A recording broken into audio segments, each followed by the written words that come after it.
भाई पहला क्वेश्चन एक न्यूमेरिकल मैंने ले रखा है कि किसी माध्यम में प्रकाश का जो वेग है वो 1.5 इंटू 10⁸ मीटर प्रति सेकंड है।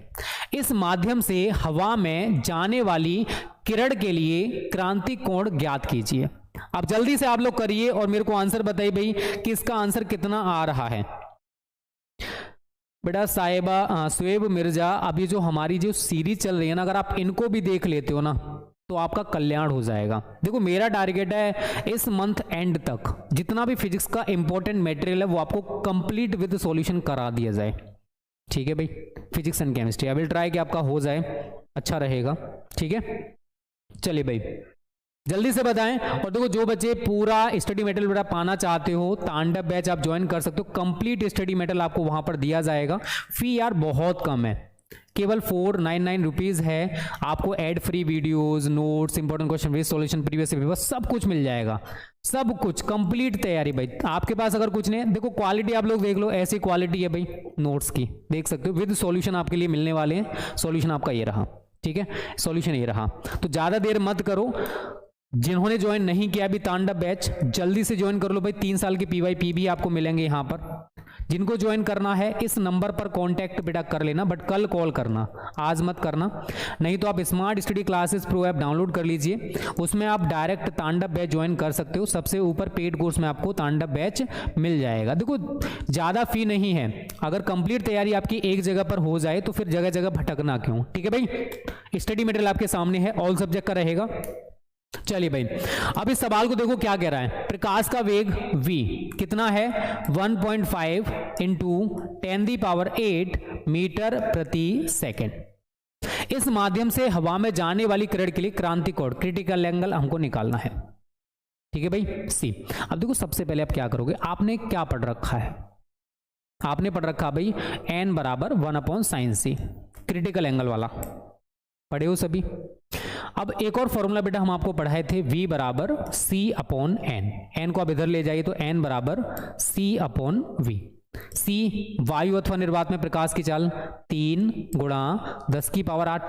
v कितना दे रखा भाई आपको 1.5 इंटू 10⁸। ये एक दूसरे से कैंसिल, 1.5 से 3 को काटोगे 2 टाइम्स, तो n हमारा जो है वो 2 निकल के आ गया। ठीक है भाई, अब आपके पास ये फॉर्मूला है, साइन सी को आप इधर ले जाइए तो साइन सी बराबर 1/2। आपसे अगर मैं पूछूं भाई कि साइन में 1/2 किसकी वैल्यू हुआ है, सभी बताओगे भाई कि सर साइन 30 का होता है। तो साइन सी बराबर कितना आएगा बेटा साइन 30 डिग्री, साइन से साइन कैंसिल, तो जो क्रिटिकल एंगल है वो हमारा 30 डिग्री निकल के आ जाएगा। आगे भी सभी का 30 डिग्री, जल्दी से कमेंट करें भाई सभी का 30 डिग्री आंसर आया या फिर नहीं आया। अंजलि सिस क्यों ब्लॉक किया आप बेटा? सानिया मलिक बाद में, ठीक है, अभी फिलहाल फोकस ऑन ए स्टडी। पहला क्वेश्चन क्लियर है। मैं एक ही क्वेश्चन आपसे पूछूंगा भाई, जो भी आपको दिक्कत आए परेशानी आए मेरे को कमेंट करके बता देना। ठीक है, सभी बच्चों से पूछूंगा। क्लियर भाई पहला क्वेश्चन? चलिए नोट कर लो, पहला क्वेश्चन क्लियर हो चुका है। चलिए अगला क्वेश्चन है बेटा, एक प्रकाश किरण निर्वात से म्यू अपवर्तनांक वाले माध्यम से गुजरती है। यदि आपतन कोण अपवर्तन कोण का दोगुना हो तो आपतन कोण का मान कितना होगा? जल्दी से बताइए, ऑप्टिक्स का क्वेश्चन है। सभी बच्चे जल्दी से कमेंट करें जो बच्चे इसको कर सकते हैं। बताओ भाई, सामने जो स्क्रीन पर क्वेश्चन है बेटा कर लोगे और मेरे को आंसर बताइए, जल्दी से बताइए। पहला क्वेश्चन आपने कर लिया, सेकंड क्वेश्चन आपकी स्क्रीन पर है, अब इसको कर लोगे या फिर नहीं कर लोगे? नहीं कर पाओगे? ओ माय गॉड, इतना इजी क्वेश्चन नहीं कर पा रहे हो तो भाई क्या करोगे आप लोग बताओ? इतना क्वेश्चन अगर इजी नहीं कर पा रहे हो बेटा तो आप क्या करोगे? हो गया? नहीं हुआ? चलिए अब समझो बेटा कैसे करना। देखो आपने n बराबर स्नेल का नियम पढ़ा होगा, या म्यू बराबर sine i upon sine r पढ़ रखा भाई सभी ने। अब क्या कह रहा है, आपतन कोण अपवर्तन कोण का दोगुना है। आपतन कोण क्या है? आई। अब ये किसका दोगुना है? आपतन कोण अपवर्तन कोण का दोगुना है, तो आई बराबर आप क्या लिखोगे, अपवर्तन कोण का दोगुना, मतलब इसका 2r इसके आई के इक्वल होने वाला है। तो r बराबर क्या हो जाएगा, i अपॉन 2। r बराबर बेटा क्या हो जाएगा, i अपॉन 2। ये जो वैल्यू है वो हम यहां पर r की जगह पर रख देंगे, तो साइन i बटे साइन i बाई 2। अब देखो साइन ए का फॉर्मूला आई थिंक सभी ने पढ़ा होगा भाई, साइन ए का फॉर्मूला बेटा पढ़ा है आप लोगों ने, वही मैं यहाँ पर अप्लाई करूंगा। क्या पढ़ा है आप लोगों ने, साइन ए का फॉर्मूला पढ़ा है भाई, 2 sine A by 2, 2 sine i by 2 into cos i by 2 बटे साइन आई अपॉन 2। ये आपस में कैंसिल हो गए भाई, एक दूसरे से कैंसिल हो जाएंगे। क्या रह गया अब आपका, 2 कॉस आई बाई 2, क्या है ये, म्यू। और हमसे क्या पूछ रहा था कि भाई आपतन कोण का मान कितना हो जाएगा, हमसे यहां पर आई वो पूछ रहा था। क्या पूछ रहा था बच्चा, आई पूछ रहा था, आई हमको यहां पर बताना है। इस पूरी वैल्यू को अगर मैं पक्षांतर करूं भाई, इस पूरी वैल्यू को अगर मैं पक्षांतर करूं तो क्या हो जाएगा, देखो म्यू अपॉन 2, ये तो इधर आ जाएगा बट्टे में, इसको इधर भेजूं तो म्यू अपॉन 2 बराबर कॉस आई बाई 2। यही तो लिखोगे आप लोग, बताइए भाई यही लिखने वाले हो, यस और नो, यही लिखोगे बेटा। चलिए उम्मीद करता हूँ लिखोगे, ठीक है, कुछ नहीं है, आसान है, हर चीज़ आसान होती है अगर आप समझने की कोशिश करते हो तब, और समझने की कोशिश, सॉरी ठीक है, और समझने की कोशिश नहीं करोगे तो हर चीज़ बहुत टिपिकल है। आई आपको निकालना है, कॉस को आप इधर भेज दोगे तो क्या हो जाएगा आपका, ये सीधा सीधा I is equal to cos inverse 2 आगे ले लीजिए भाई इसको, म्यू अपॉन 2, बस इतना सा लिख दीजिए, आपका कल्याण। इसको हटा के डायरेक्ट अगर ऐसे भी लिख देते हो तब भी आपका सही माना जाएगा, आपको आई फाइंड आउट करना है। तो आई बराबर 2 कॉस इनवर्स म्यू अपॉन 2, कुछ इस हिसाब से हमारा आंसर आ जाएगा, और उम्मीद करता हूं सभी का आंसर यही आया होगा। ये म्यू है, ठीक है भाई। अब देखो अवतल लेंस के प्रथम फोकस की परिभाषा दीजिए। सभी को पता होगा भाई उत्तल लेंस और अवतल लेंस के बारे में। ये हमारा उत्तल लेंस है, ठीक है, आई थिंक आप लोगों ने पढ़ा। देखो कॉन्सेप्ट पे फोकस करो, रटोगे तो बेटा हर चीज को रट नहीं पाओगे, जैसे मैं आपसे बार बार बोलता हूं। अब अगर मैं आपसे पूछता भाई कि उत्तल लेंस की, अगर उत्तल लेंस के बारे में पूछेगा तो आप एक्सप्लेन कर पाओगे क्या? ये तो अवतल लेंस की होगी भाई, अगर उत्तल लेंस की होती तो आप एक्सप्लेन कर पाते? यस और नो, जल्दी से बताओ भाई। उत्तल लेंस की अगर मैं प्रथम फोकस दूरी की आपसे डेफिनेशन पूछूं तो क्या आप लोग बता पाते? बच्चा पार्टी कमेंट ना हो, सभी बच्चे कमेंट करें जल्दी से। उत्तल लेंस के लिए क्या डेफिनेशन बनती प्रथम फोकस की, बता पाते? नहीं, oh my God, it's not good for you. चलिए कोई बात नहीं, छोटे छोटे शहरों में बड़ी बड़ी बातें होती रहती हैं भाई, ठीक है, कोई बात नहीं। ये उत्तल लेंस है हमारे पास, ये अवतल लेंस है। अब हमें एक्सप्लेन कैसे करना बेटा? उत्तल लेंस की मुख्य अक्ष पर वह बिंदु जिससे चलने वाली प्रकाश किरणें लेंस से अपवर्तन के पश्चात मुख्य अक्ष के समांतर हो जाती हैं, उत्तल लेंस का प्रथम फोकस कहलाता है। उत्तल लेंस का, किसका भाई? उत्तल लेंस का, ये जो है ये उत्तल लेंस का प्रथम फोकस कहलाएगा। अगर हम अवतल लेंस के लिए एक्सप्लेन करेंगे तो क्या लिखोगे भाई? लेंस की मुख्य अक्ष पर वह बिंदु जिसकी ओर, वहां पर क्या, जिससे, यहां पर क्या है, जिसकी ओर चलने वाली प्रकाश किरणें लेंस से अपवर्तन के पश्चात मुख्य अक्ष के समांतर हो जाती हैं, अवतल लेंस का प्रथम फोकस कहलाता है। डायग्राम दोनों के देखोगे भाई चेंज है। ये होता है हमारा ऑप्टिकल सेंटर, प्रकाशिक केंद्र, यहां पर आप देख सकते हो। यहां पर डेफिनेशन क्या थी कि लेंस की मुख्य अक्ष पर वह बिंदु जिससे चलने वाली प्रकाश किरणें लेंस से अपवर्तन के पश्चात मुख्य अक्ष, ये जो है ये हमारी प्रिंसिपल एक्सिस कहलाती है, मुख्य अक्ष के समांतर हो जाती हैं, उत्तल लेंस का प्रथम फोकस कहलाता है। यहां पर क्या है? अवतल लेंस की मुख्य अक्ष पर वह बिंदु, या लेंस की मुख्य अक्ष पर वह बिंदु जिसकी ओर चलने वाली प्रकाश किरणें लेंस से अपवर्तन के पश्चात मुख्य अक्ष के समांतर, देख रहे थे आप लोग, ऐसे करके आई, यहां टकराई, इधर चलेगी, ठीक है भाई, सेम सभी किरणों के साथ हुआ, ये यहां तक आई ऐसे करके हो गई। आगे जाके हम देखेंगे तो भाई ये किरणें कहीं ना कहीं जाकर मिलेंगी और जिस बिंदु पर मिलती हैं उस बिंदु को ही हम अवतल लेंस का प्रथम फोकस कहते हैं। किसका भाई? अवतल लेंस का प्रथम फोकस कहते हैं। दोनों में थोड़ा थोड़ा अंतर है और यही अंतर आपको बेटा समझना है। ओके, रटो मत, केवल समझने की कोशिश करो। और देखो ऑप्टिक्स में डायरेक्शन दिखाना बहुत ज्यादा जरूरी होता है। अगर आप ये दिखा के नहीं आओगे तो नंबर कट जाएंगे। फिर मत कहना कि सर हमारे नंबर कट गए। क्यों कटे वो रीजन मैंने आपको बता दिया भाई। ये डायरेक्शन जो मैं दिखा रहा हूं ऑप्टिक्स में बेटा ये दिखाना जरूरी होता है। अगर हमसे उत्तल लेंस के प्रथम फोकस की डेफिनेशन पूछता तो हम एक्सप्लेन कर देंगे। अगर हमसे अवतल लेंस के प्रथम फोकस की डेफिनेशन पूछेगा हम लोग एक्सप्लेन कर देंगे। और यहीं पर अगर फोकस दूरी बात आ जाती भाई, प्रथम फोकस दूरी किसे कहते हैं? तो लेंस के प्रकाशिक केंद्र से प्रथम फोकस तक की जो दूरी है उसको हम प्रथम फोकस दूरी कहते हैं। चाहे वो उत्तल लेंस हो अवतल लेंस हो, सेम डेफिनेशन रहती है इसकी। तो भाई ठीक है, अवतल लेंस के प्रकाशिक केंद्र से प्रथम फोकस तक की दूरी प्रथम फोकस दूरी कहलाती है। तो बेटा कैसा भी क्वेश्चन आ सकता है, हमको हर टाइप से प्रिपेयर होके जाना है। हमें कोई भी कुछ पेपर हमें मिल जाए भाई फिर तो दे दनादन करते जाना है। फिर नहीं देखना भाई इधर उधर, क्योंकि हमने स्मार्ट स्टडी क्लासेस से पढ़ रखा है। फिर भी हम चीटिंग करेंगे, इट्स नॉट गुड। चलिए नोट कर लो अगला क्वेश्चन हमारा।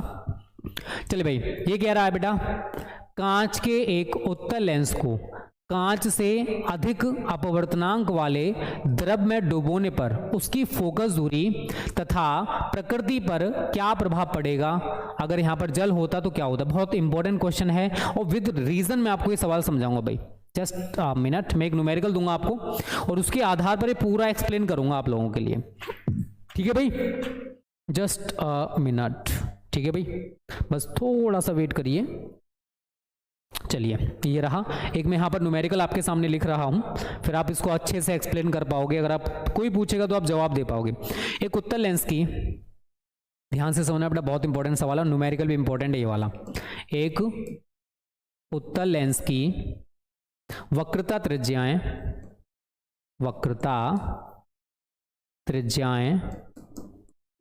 क्रमशः 15 सेंटीमीटर तथा 15 सेंटीमीटर तथा 30 सेंटीमीटर हैं। लेंस के पदार्थ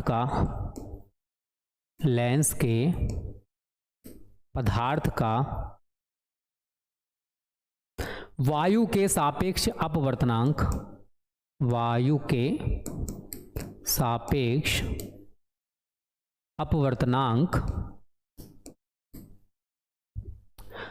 1.5 है। 1.5 है। यदि इस लेंस को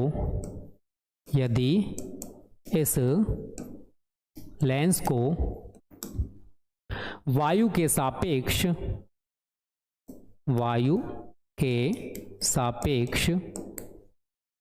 1.6 अपवर्तनांक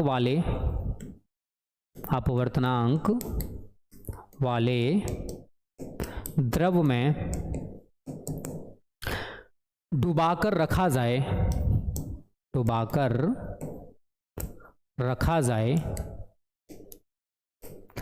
तो उसकी प्रभावी फोकस दूरी की गणना कीजिए।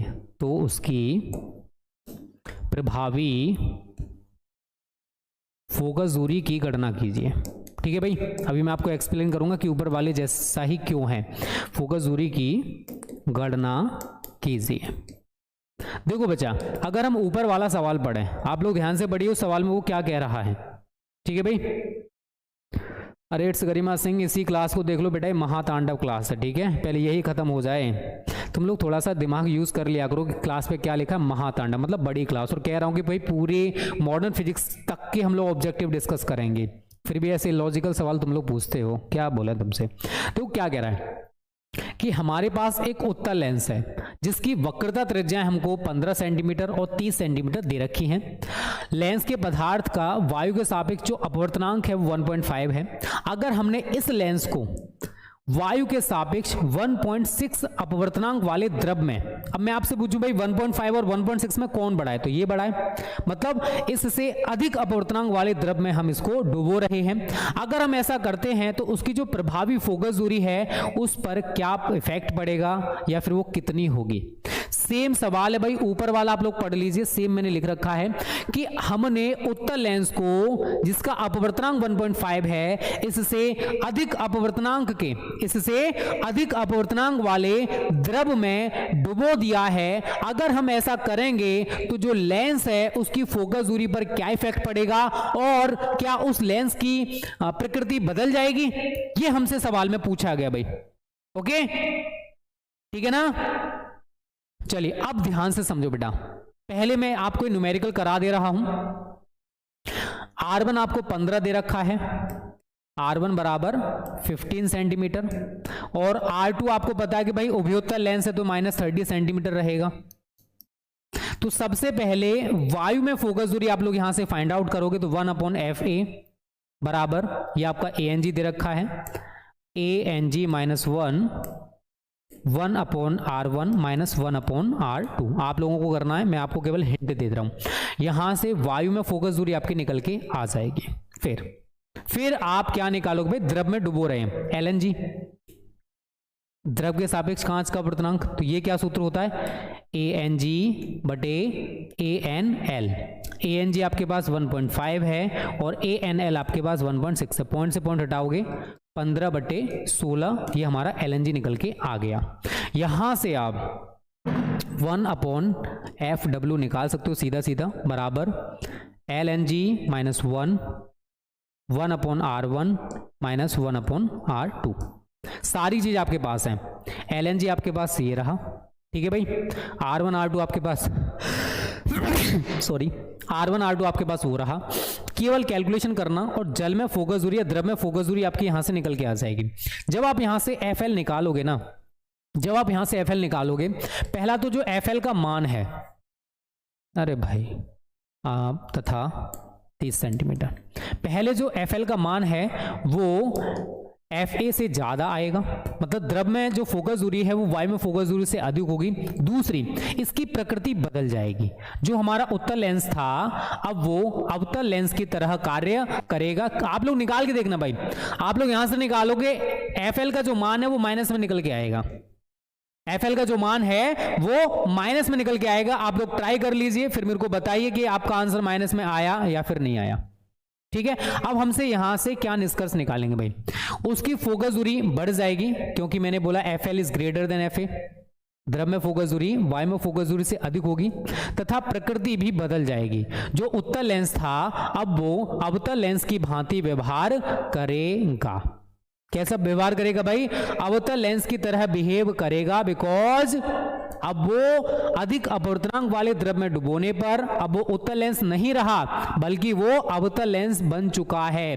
अवतल लेंस की तरह वो बिहेव करेगा। आप लोग ट्राई कर लीजिए, मेरी बातों पे विश्वास मत कीजिए, आपको खुद से पता चल जाएगा कि भाई मैं सच बोल रहा हूं या फिर नहीं। आप लोग करिए, मेरे को बताइए कि मैंने जो बोला वो सही बोला या नहीं बोला, ठीक है भाई। इसके आधार पर बताएं, ऐसा भी न्यूमेरिकल आ सकता है पेपर में, तो ये भी हमारा क्या भाई IMP न्यूमेरिकल है, ठीक है। यदि इस लेंस को चलिए नोट कर लो सभी बच्चे, अच्छा सवाल है बेटा, 2024 में आपसे पूछा जा सकता है, मेरे से मत बोलना सर आपने बताया नहीं था। चलिए भाई नेक्स्ट है, ये भी कई बार पूछा गया है। किसी लेंस से, दूसरा कलर ले लेना भाई, किसी लेंस से प्रकाश के अपवर्तन के लिए न्यूटन का सूत्र लिखना है और प्रयुक्त संकेतों का अर्थ हमें यहाँ पर स्पष्ट करना है। तो देखो पतले लेंस के लिए न्यूटन का सूत्र होता है XX डैश, भी ले लेते हैं हम लोग, XX डैश बराबर FF डैश। मैं थोड़ा सा आपको बता दूं यहाँ पर डायग्राम बना के, ये हमारे पास डायग्राम है, एक परिमित आकार, एक निश्चित आकार की वस्तु है, एक किरण आप सीधी डालिए, एक आप यहाँ से डाल दीजिए कुछ इस प्रकार से, ठीक है भाई। ऐसे करके आप एक डायग्राम बना लीजिए, आपको अच्छे से एक्सप्लेन हो जाएगा भाई, और कुछ नहीं है। तो यहाँ पे मान के चलिए कि हमारा प्रथम फोकस है, यहाँ पर हमारा द्वितीय फोकस है। प्रथम फोकस से x1 दूरी पर हमारी वस्तु रखी है और जो प्रतिबिंब है वो x2 दूरी पर बन रहा है। जो प्रथम फोकस दूरी है वो आपकी f1 है और जो द्वितीय फोकस दूरी है वो हमारी f2 है, ठीक है, बस ये डायग्राम से आपका सब कुछ क्लियर हो गया भाई। x1 x2 बराबर f1 f2। x1 क्या है? x1 है लेंस के प्रथम फोकस से वस्तु तक की दूरी। x1 क्या है? लेंस के प्रथम फोकस से वस्तु तक की दूरी। x2 क्या है? लेंस के द्वितीय फोकस से प्रतिबिंब तक की दूरी। x2 क्या है? लेंस के द्वितीय फोकस से प्रतिबिंब तक की दूरी। f1 क्या है? प्रथम फोकस दूरी, लेंस की प्रथम फोकस दूरी। और f2 क्या है? लेंस की द्वितीय फोकस दूरी। तो हर चीज को रटने की कोशिश मत करो, कुछ चीजों को समझो, बहुत ही प्यारी चीज होती है वो, अगर समझने का प्रयास करोगे तब। ठीक है भाई, यहां पर देख लीजिए सारी चीजें लिखी हुई हैं। ओके, देख लीजिए मैंने क्या लिखा है। पतले लेंस के लिए प्रकाश के अपवर्तन के लिए न्यूटन का जो सूत्र होता है वो आप ये भी लिख सकते हो भाई। ठीक है, यहाँ पर मैंने x1 दिखा रखा, वहाँ पर आप x दिखा देना, वो आपके ऊपर डिपेंड करता है। चलो मैं इसको हटा दे रहा हूँ, नहीं तो आप कंफ्यूज हो जाओगे। बस ये वाला सूत्र याद रखना, x1 x2 बराबर f1 f2। x1 x2 f1 f2 क्या है वो मैंने आपको विद डायग्राम यहाँ पर एक्सप्लेन कर दिया है कि भाई x1 क्या होगा, x2 क्या होगा। x1 क्या है? लेंस के प्रथम फोकस से वस्तु तक की दूरी। x2 क्या है? लेंस के द्वितीय फोकस से प्रतिबिंब तक की दूरी। f1 क्या है? लेंस की प्रथम फोकस दूरी। और f2 क्या है? लेंस की द्वितीय फोकस दूरी। तैयार कर लेना, एग्जाम में पूछा जा सकता है। चलिए नेक्स्ट, किसी लेंस की फोकस दूरी किन किन बातों पर निर्भर करती है? किसी लेंस की फोकस दूरी किन किन बातों पर निर्भर करती है? तो लेंस मेकर का सूत्र आप लोगों ने पढ़ रखा है, 1/f बराबर n-1 1/r1 माइनस 1/r2। ठीक है, अब इसके आधार पर आप बता सकते हो कि लेंस की जो फोकस दूरी है लेंस के पृष्ठों की वक्रता त्रिज्याओं पर, लेंस के पदार्थ के अपवर्तनांक पर तथा प्रकाश के रंग पर भी, जो प्रकाश है भाई उसके कलर पर भी निर्भर करेगी भाई किस कलर का प्रकाश डाला जा रहा है, क्योंकि उसी हिसाब से आपका एन का मान चेंज होगा और सारी चीजें चेंज हो जाएंगी। तो इन तीन चीजों पर निर्भर करेगी लेंस की फोकस दूरी, लेंस के पृष्ठों की वक्रता त्रिज्याओं पर, लेंस के पदार्थ के अपवर्तनांक पर और प्रकाश के रंग पर। ठीक है बच्चों, इन तीन चीजों पर निर्भर करेगी। ओके, याद रखना, भूलना मत अब। चलिए आगे बढ़ते हैं अगले क्वेश्चन की तरफ भाई, रेडी हो?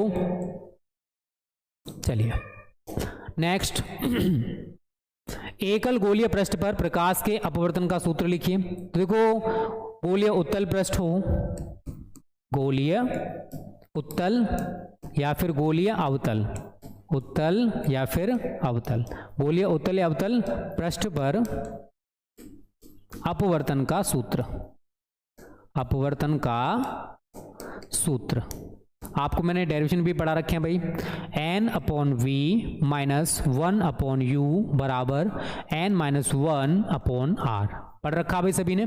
चाहे वो गोलीय उत्तल पृष्ठ पर पूछे या फिर वो गोलीय अवतल पृष्ठ पर पूछे, दोनों के लिए आपको यही फॉर्मूला लिखना है। और पूछ रहा भाई एकल गोलीय पृष्ठ पर प्रकाश के अपवर्तन का सूत्र, तो यही होने वाला है n/v माइनस 1/u बराबर n-1/r। एक और चीज आप लोगों को याद रखनी है भाई, अगर आपसे कोई रिलेशन पूछा जा रहा है तो और आप वहां पर सारी चीजों के बारे में नहीं बताते हो कि भाई यहां पर n क्या है, v क्या है, u क्या है, तो भाई दिक्कत हो जाएगा। फिर आपका अगर 1 नंबर का सवाल है तो बेटा 1 नंबर पूरा नहीं मिलेगा, फिर मत कहना सर हमारा नंबर कट गया। u क्या है? पृष्ठ से वस्तु तक की दूरी। v क्या है? पृष्ठ से प्रतिबिंब तक की दूरी। r क्या है? पृष्ठ की वक्रता त्रिज्या। n क्या है? पृष्ठ द्वारा पृथक अलग माध्यम के सापेक्ष दूसरे माध्यम का अपवर्तनांक। भाई n क्या होता है? अपवर्तनांक होता है पहले माध्यम के सापेक्ष दूसरे माध्यम का अपवर्तनांक। ठीक है, तो ये सारी चीजें आपको बतानी पड़ेंगी, तभी आपका 1 नंबर पूरा होने वाला है। अब इतने में से कितने क्वेश्चंस आपको तैयार हैं मेरे को कमेंट करके बताओ भाई सभी बच्चे। नेक्स्ट, संपर्क में रखे दो पतले लेंसों के संयोजन की फोकस दूरी एवं क्षमता का सूत्र। भाई इसके ऊपर न जाने मैंने कितने न्यूमेरिकल्स आपको पढ़ा रखे हैं। 1/f बराबर 1/f1 प्लस 1/ft, 1/f बराबर p, 1/f1 बराबर p1, 1/f2 बराबर p2, सबको पता है। जहां अगर आप लिखना चाहते हो तो आप लिख सकते हो कैपिटल F क्या है? संयुक्त फोकस दूरी, संयुक्त लेंस की फोकस दूरी। f1 क्या है? पहले लेंस की फोकस दूरी, स्मॉल f1 क्या है आपका? पहले लेंस की फोकस दूरी। F2 क्या है, दूसरे लेंस की फोकस दूरी, जो हमने दूसरा लेंस ले रखा भाई, दूसरे लेंस की फोकस दूरी। सेम अगर इधर आप लिखना चाहते हो भाई, P क्या है, संयुक्त लेंस की क्षमता, संयुक्त लेंस की क्षमता है। P1 क्या है, प्रथम लेंस की क्षमता। P2 क्या है, दूसरे लेंस की क्षमता। तो भाई जो कॉपी चेक कर रहा है, आपकी कॉपी देखकर थोड़ा सा खुश हो जाएगा भाई कि बच्चा वास्तव में बहुत होशियार है, उसने सारी चीज़ों को बहुत अच्छे से एक्सप्लेन कर रखा भाई। ठीक है, देखो ये चीज़ है ना, छोटी छोटी अगर आप स्टेप्स अपनी कॉपी में इंक्लूड कर दोगे तो आपके ही नंबर बढ़ने वाले हैं भाई, आपके ही नंबर बढ़ेंगे, मेरे नंबर नहीं बढ़ेंगे। एग्जामिनर आपकी कॉपी को देखकर खुश हो जाएगा भाई बच्चा वास्तव में बहुत होशियार है। ठीक है, इससे आपको भी फायदा होने वाला है, इस चीज को याद रखना। ठीक है भाई, और ये तो सभी ने पढ़ रखा होगा, ये मत कहना सर हमने नहीं पढ़ रखा है, तो नोट कर लें सभी बच्चे इसको जल्दी से भाई। कर लिया भाई नोट सभी ने, आगे बढ़े अब, चलिए नोट कर लो बेटा इसको। नेक्स्ट क्वेश्चन है हमारा, किसी प्रिज्म के पदार्थ का अपवर्तनांक ज्ञात करने के लिए सूत्र लिखिए। तो भाई सभी ने पढ़ रखा है n बराबर sine a plus delta m 1 2 बटे साइन a/2। फॉर्मूले के बाद आपको सारी चीजें बतानी है। डेल्टा एम क्या है, अल्पतम विचलन कोण, a क्या है प्रिज्म कोण, n क्या है अपवर्तनांक। और अगर प्रिज्म पतला है, यदि प्रिज्म पतला है, तो अगर हमने जो प्रिज्म ले रखा है अगर वो पतला है तो फॉर्मूला याद रखना, डेल्टा एम बराबर n-1 a। ठीक है बच्चों, याद रखोगे, बोलोगे तो नहीं भाई, बोल दो। ठीक है ना, और देखो बहुत सारी चीजें मैं आपको बताऊंगा भाई एग्जामिनर को कैसे खुश किया जाता है। ठीक है, हर स्टेप बताऊंगा कॉपी में, कैसे आप लिखोगे कि आपको भाई मतलब टॉपर वाले नंबर दे भाई, तो आप भी टॉपर बन पाओ। मैं खुद एक टॉपर हूँ यार, मैंने खुद ने 96 स्कोर कर रखा फिजिक्स केमिस्ट्री में। ठीक है, परसेंटेज 90%, 89% थे, हिंदी इंग्लिश में थोड़े कम रह गए थे, बिकॉज मेरा फोकस पूरा फिजिक्स केमिस्ट्री मैथ्स इन पे रहता था, इस वजह से। ठीक है भाई, तो वो सारे स्टेप्स सारी चीज़ें आपके साथ शेयर करूंगा, बस जुड़े रहो स्मार्ट स्टडी क्लासेस के साथ। और जिन बच्चों ने चैनल को सब्सक्राइब नहीं किया है, सब्सक्राइब करके बेल आइकन ऑल कर लो। नोटिफिकेशन तो यूट्यूब नहीं भेजेगा, मुझे पता, यूट्यूब जी की दुश्मनी हो गई है, इसी वजह से। हमारा एक और चैनल है दिनेशा क्लासेस, लिंक डिस्क्रिप्शन में है, सब्सक्राइब कर लो। कल महातांडव केमिस्ट्री का उधर ही होने वाला है, वहां पर गजब तरीके से भाई। ठीक है, वहीं पर आपको प्रीवियस पेपर भी कराए जाएंगे, प्रीवियस क्वेश्चंस भी कराए जाएंगे 5 सालों के।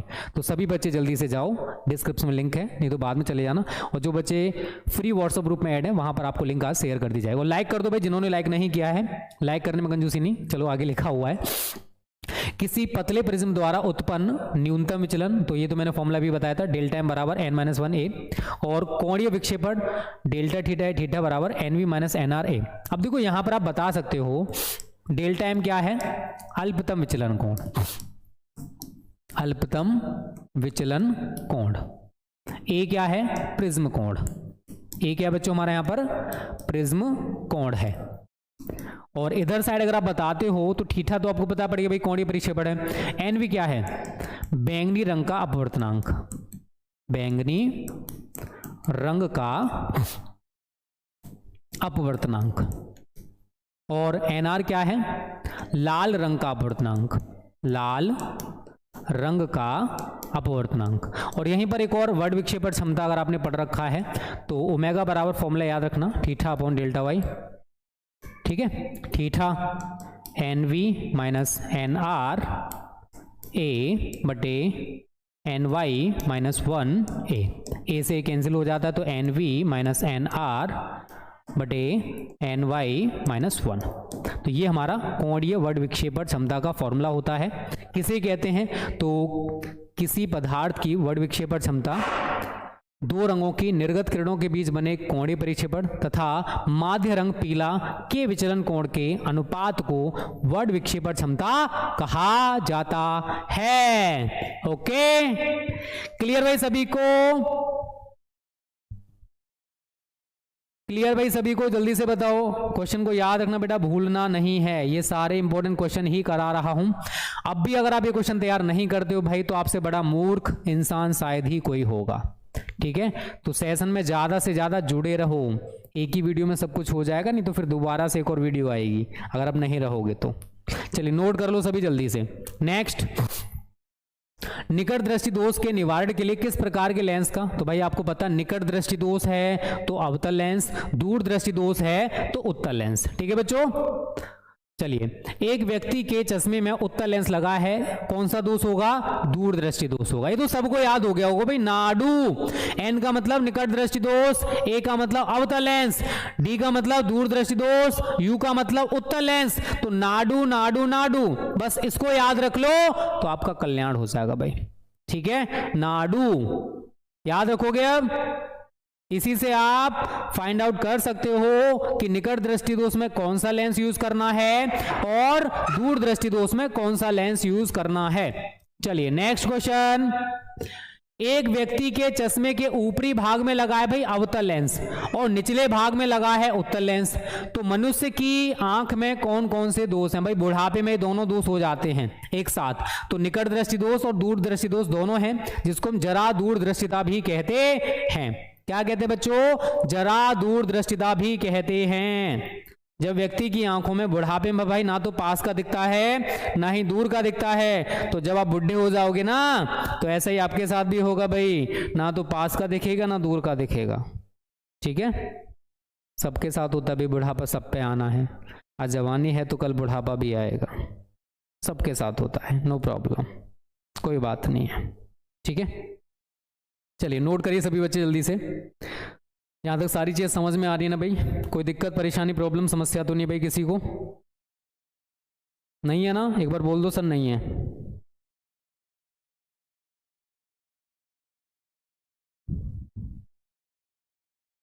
चलो अच्छी बात है भाई, किसी को नहीं है तो आगे बढ़े। अब यहां तक सारी चीजें क्लियर हैं तो भाई आगे बढ़ा जाए। अब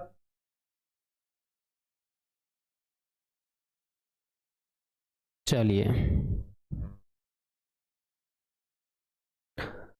चलो बच्चों, ज़्यादा लंबा सेशन करने से कोई फ़ायदा नहीं है भाई। ठीक है, एक और सेशन आएगा तभी आपका कल्याण होगा, 15 क्वेश्चन आज करेंगे। ठीक है, चलिए तो इसमें क्या कह रहा है कि मनुष्य की आंख में जो रेटिना है भाई उसका क्या कार्य होता है, तो याद रखना बेटा, मनुष्य की आंख में रेटिना का कार्य वस्तुओं के प्रतिबिंबों के रूप, रंग तथा आकार का ज्ञान कराना होता है। मतलब जो भी वस्तुओं के प्रतिबिंब बनते हैं वो कहां पर बनते हैं, तो वो रेटिना पर बनते हैं भाई। ठीक है, तो भाई उसका आकार क्या होगा, रूप क्या होगा, रंग क्या होगा, ये सारी चीजें हमें आंख में जो रेटिना होता है उसका ये वर्क होता है, उसका ये कार्य होता है, तो भूलना नहीं है आप सभी को भाई। परावर्तक दूरदर्शी बेटा इंपॉर्टेंट है, परावर्तक दूरदर्शी की दो विशेषताएं हमें यहां पर लिखनी है।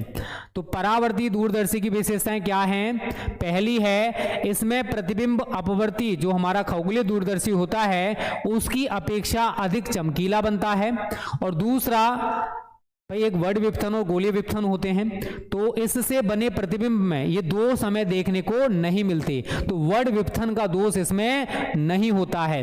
तो परावर्तक दूरदर्शी जो है वस्तुओं के बड़े और स्पष्ट और चमकीले प्रतिबिंब बनाता है, जबकि खगोलीय दूरदर्शी ऐसा नहीं करता है भाई। ठीक है, तो ये दो रीजन हैं जिसकी वजह से हम परावर्तक दूरदर्शी को यूज करेंगे खगोलीय दूरदर्शी की जगह पर। ठीक है, ये दो रीजन मैंने बता दिए कि इसमें प्रतिबिंब अपवर्ती दूरदर्शी की अपेक्षा अधिक चमकीला बनेगा, और दूसरा है इससे बने प्रतिबिंब में हमें वर्ड विपथन का जो दोष होता है वो देखने को नहीं मिलता है। ठीक है, तो ये दो दोष होते हैं, मतलब दो चीजें होती हैं जो हमें अगर परावर्तक दूरदर्शी के द्वारा प्रतिबिंब बनाएंगे तो भाई हमें देखने को नहीं मिलेंगी। ठीक है भाई, याद रखोगे ना, भूलना मत। चलिए नोट कर लो जल्दी से भाई, 15 क्वेश्चंस क्लियर हैं, इनको बेटा तैयार करना है आप लोगों को, नहीं करोगे तो गलत बात है। ठीक है, याद कर लोगे या नहीं करोगे भाई, कर लेना बेटा, अच्छी बात है, कर लोगे तो। चलो आगे बढ़ते हैं, थोड़ा सा और पढ़ा दे रहा हूं भाई आपको। ठीक है, क्रांति कोण की परिभाषा लिखिए। आप लोगों को न जाने मैंने चिल्ला चिल्ला के कितनी बार बता रखा है कि क्रांतिक कोण सघन माध्यम में बना वह आपतन कोण है। मान के चलिए भाई ऊपर आप सघन किधर भी मान सकते हो, आपके ऊपर डिपेंड करता है। आप नीचे मान लीजिए सघन, यहां से आपने किरण डाली है, ठीक है। अगर ये क्या है हमारा विरल माध्यम, ऊपर क्या है विरल माध्यम है और ये क्या है सघन। और सघन और विरल माध्यम क्या होते हैं बच्चों, जो सघन माध्यम होता है उसमें माध्यम के कण पास पास होते हैं और विरल माध्यम में माध्यम के कण दूर दूर होते हैं। तो सघन माध्यम में बना वह आपतन कोण है जिसके लिए विरल माध्यम में, किसमें भाई विरल माध्यम में जो अपवर्तन कोण है वो कितना होता है 90 डिग्री। तो जो आप प्रकाश की किरण डाल रहे हो ये इस माध्यम में बिल्कुल नहीं जाएगी बल्कि ऐसे करके सीधी हो जाएगी। तो इसके साथ ये कितना एंगल बनाएगी 90 डिग्री का। तो डेफिनेशन क्या लिखोगे, क्रांतिक कोण सघन माध्यम में बना वह आपतन कोण है जिसके लिए विरल माध्यम में अपवर्तन कोण 90 डिग्री या 90 डिग्री होता है। तो क्रांतिक कोण सघन माध्यम में बना वह आपतन कोण है जिसके लिए विरल माध्यम में अपवर्तन कोण 90 डिग्री होता है, उसको क्या कहते हैं भाई क्रांतिक कोण कहते हैं। किससे प्रदर्शित करते हैं इससे। और एक फॉर्मूला भी आप लोगों को याद रखना है, n बराबर 1/sin c, ठीक है। तो n क्या है हमारे यहां पर अपवर्तनांक है, c क्या है यहां पर क्रांतिक कोण या क्रिटिकल एंगल है। और डेफिनेशन मैंने आपको बता दी है, सभी बच्चे इसको अच्छे तरीके से तैयार कर लेना कि क्रांतिक कोण सघन माध्यम में बना वह आपतन कोण है जिसके लिए विरल माध्यम में अपवर्तन कोण कितना होता है भाई 90 डिग्री होता है। बोलोगे तो नहीं भाई, याद कर लेना, ठीक है। बोलोगे तो गलत बात है भाई, अच्छे बच्चे भूलते नहीं है, ज़्यादा टिपिकल चीज़ नहीं है कि भाई आप लोग इसको तैयार नहीं कर पाओगे। और न जाने आपने 10th में 10th में पढ़ा होगा भाई क्रिटिकल एंगल के बारे में, ठीक है बच्चों। चलिए, प्रकाश किरणों के पूर्ण आंतरिक परावर्तन की क्या शर्तें हैं। तो देखो मैंने आपको पूर्ण आंतरिक परावर्तन की 2 शर्तें बताई थी। पहली, प्रकाश का सघन माध्यम से विरल माध्यम में जाना आवश्यक है। दूसरा, आपतन कोण का जो मान है वो क्रांतिक कोण से अधिक होना चाहिए। अगर हम पूर्ण आंतरिक परावर्तन की घटना को देखना चाहते हैं तो ये 2 शर्तें होनी चाहिए। पहली क्या है भाई कि प्रकाश का सघन माध्यम से विरल माध्यम में जाना आवश्यक है।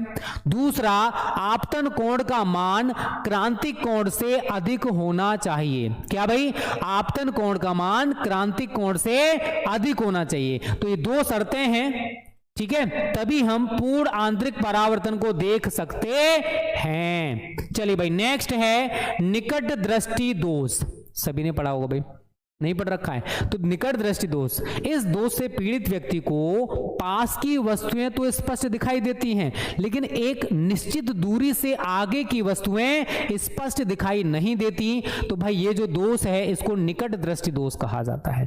तो जो व्यक्ति इस दोष से पीड़ित होता है उसे निकट की वस्तुएं तो स्पष्ट दिखाई देती हैं लेकिन एक निश्चित दूरी से आगे की वस्तुएं उसे स्पष्ट दिखाई नहीं देती। तो इसको क्या कहते हैं भाई निकट दृष्टि दोष। आप में से बहुत सारे बच्चों की आंखों में हो सकता है भाई चश्मा यूज जो करते हैं, पास की वस्तु रखी हुई है स्पष्ट देख लेंगे, लेकिन एक निश्चित दूरी से हमने आगे उसको बढ़ा दिया तो वो वस्तु उस व्यक्ति को दिखाई नहीं देती है। तो इस दोष को कहा जाता है निकट दृष्टि दोष। और अगर हम इसका निवारण करना चाहते हैं तो व्यक्ति के चश्मे में हमें अवतल लेंस का यूज करना पड़ेगा। ठीक है, क्या करना पड़ेगा, अवतल लेंस का यूज करना पड़ेगा। चलिए भाई नेक्स्ट, दूरदृष्टि दोष का निवारण भाई एक ऐसे उत्तल लेंस के द्वारा किया जाता है। दूरदृष्टि दोष किसे कहते हैं। अब पहले अगर मैं आपसे पूछूं तो भाई इस दोष से पीड़ित व्यक्ति को दूर की वस्तुएं तो स्पष्ट दिखाई देती हैं लेकिन पास की वस्तुएं स्पष्ट दिखाई नहीं देती हैं। तो इसका मतलब व्यक्ति की आंखों में दूरदृष्टि दोष है। और इसको यूज मतलब दूर करना भाई व्यक्ति की आंखों से, तो क्या करते हैं हम एक उत्तल लेंस का यूज करते हैं। और वो डिपेंड करता है कि व्यक्ति को कितने पास की वस्तु दिखाई दे रही है नहीं दे रही है, उसके आधार पर हम उस व्यक्ति की आंखों में उस क्षमता का लेंस फिट कर देते हैं जिससे कि वो व्यक्ति पास रखो दूर रखो हर वस्तु को देख लेता है। अब इसका निवारण कैसे करेंगे, देखो समझो। दूरदृष्टि दोष से पीड़ित मनुष्य के लिए निकट बिंदु जो होता है वो 25 सेंटीमीटर से खिसक कर कुछ दूर चला जाता है। अतः दूरदृष्टि दोष का निवारण करने के लिए हम लोग एक ऐसे उत्तल लेंस का यूज करते हैं जिसके द्वारा स्पष्ट दृष्टि की न्यूनतम दूरी पर जो रखी वस्तु है उससे जो प्रकाश किरणें चलेंगी वो उत्तल लेंस से अपवर्तित होकर क्या होकर भाई, अपवर्तित होकर नेत्र के नए निकट बिंदु से आती हुई प्रतीत हूं। इस स्थिति में अंतिम प्रतिबिंब पुनः रेटिना पर बनता है और इस प्रकार नेत्र को वस्तु स्पष्ट दिखाई देने लगती है। अब मान के चलिए भाई कि हमारे पास ये है नेत्र, थोड़ा सा आपको समझा दे रहा हूं, ठीक है, और जिन्होंने चैप्टर पढ़ रखा उनको तो अच्छे से एक्सप्लेन होगा भाई। ये रेटिना होता है। अब हमारी जो वस्तु है वो 25 सेंटीमीटर पर नहीं होती। अगर कोई व्यक्ति निकट दूरदृष्टि दोष से पीड़ित है, बल्कि उससे थोड़ी सी आगे चली जाती है। अगर हमने यहाँ पर उत्तल लेंस यूज कर दिया तो हमें अब ये वस्तु जो है, ये अब उत्तल लेंस क्या करेगा, ये इसको 25 सेंटीमीटर पर ले आएगा। हमें इस नेत्र को ऐसा लगेगा कि जो वस्तु है इस उत्तल लेंस की वजह से यहां पर रखी हुई, ना कि यहां पर, ठीक है भाई, यहां ना रखे यहां पर, तो और इसका स्पष्ट प्रतिबिंब रेटिना पर बना देगा। ठीक है भाई, एक एक नंबर 2-2 नंबर में आते हैं कभी कभी, इनको तैयार कर लेना, कभी कभी रफली आपसे पूछ लिए जाए। दर्शन कोण किसे कहते हैं भाई, विजुअल एंगल क्या होता है। देखो कोई भी वस्तु अगर ये मेरे पास है बड़ी दिखाई दे रही है, अगर यही वस्तु मैं कुछ दूरी पर रख दूं यही वस्तु मुझे छोटी दिखाई देती है। तो किसी वस्तु का छोटा या बड़ा दिखाई देना आंख पर बनने वाले दर्शन कोण पर निर्भर करता है। तो कोई वस्तु हमारी आंख पर, कोई वस्तु हमारी आंख पर जितना कोण बनाती है उसे दर्शन कोण या विजुअल एंगल कहते हैं भाई। उसको क्या बोलते हैं, दर्शन कोण या विजुअल एंगल। और कोई वस्तु छोटी या बड़ी दिखाई दे रही है वो सब कुछ निर्भर करता है इसी दर्शन कोण पर। अगर वस्तु पास में है बड़ा दर्शन कोण बनाएगी, बड़ी दिखाई देगी, और यही वस्तु अगर हम दूर लेके चले जाएं आंख पर छोटा दर्शन कोण बनाएगी और छोटी दिखाई देगी। आप यहां पर एक डायग्राम देखिए, ये वस्तु यहां पर पहले पास में रखी हुई है, देख रहे हो, ऐसे करके हम एक लाइन खींची और इसका जो प्रतिबिंब है वो PQ डैश बन गया। एक वस्तु हमारी दूर है, यहां से हम एक लाइन खींची और इसका जो प्रतिबिंब है वो PQ बन गया। आप PQ और PQ डैश को देखोगे तो आपको क्या दिख रहा है भाई, PQ dash is greater than PQ। अगर वस्तु दूर है, अगर वस्तु दूर है, छोटा दर्शन कोण बना रही, यहां पर देखिए भाई, मान के चलिए अल्फा है और ये वाला हमारा जो है वो बीटा है, तो आप क्या कहोगे सर कि beta is greater than alpha. दिख भी रहा है भाई, बीटा को जो मान है वो अल्फा से कैसा है, ज्यादा है।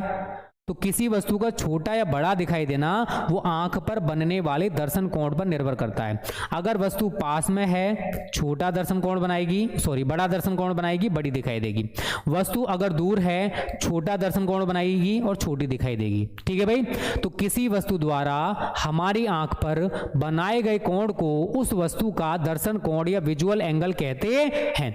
किसी वस्तु का हमारी आंख को बड़ी अथवा छोटी दिखाई पड़ना वास्तव में उस वस्तु के दर्शन कोण पर ही निर्भर करता है।